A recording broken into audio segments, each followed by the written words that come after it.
வேண்டி வந்திருக்கின்றாய். உன்னுடைய 20 நேத்திரங்களும் அழைய கிடவது. இதுவரை நீ பெற்ற அரிய வரங்கள் எல்லாம் இன்றோடு ஒழிய கிடவது. இதற்கு மேல் நீ யாருக்கும் சாபம் கொடுக்க முடியாது.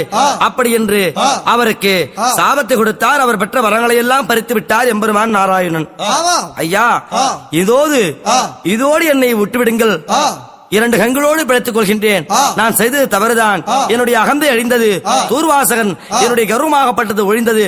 அப்படி என்று ஓட்டோட்டமாக ஓடி சென்று தப்பி பிழைக்கின்றார் தூர்வாசகன். இதற்கு மேல் அவர் சாபம் கொடுத்தால் அது பலிக்காது.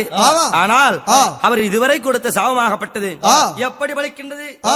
பிரம்மதேவனாகப்பட்டவர் பார்த்தார். தூர்வாச மகரிஷி வந்தார். நமக்கு சாபத்தை கொடுத்து விட்டு சென்று விட்டார். ஆனா கைலாயம் சென்றாரா? அங்கேதான் சாபத்தை கொடுத்தாரா? இல்லை வரத்தை கொடுத்தாரா? அப்படி என்று பார்க்க வேண்டி பிரம்மதேவனாகப்பட்டவர் எங்கே வருகின்றார்? பிரம்மனு எங்கே வருகின்றார்?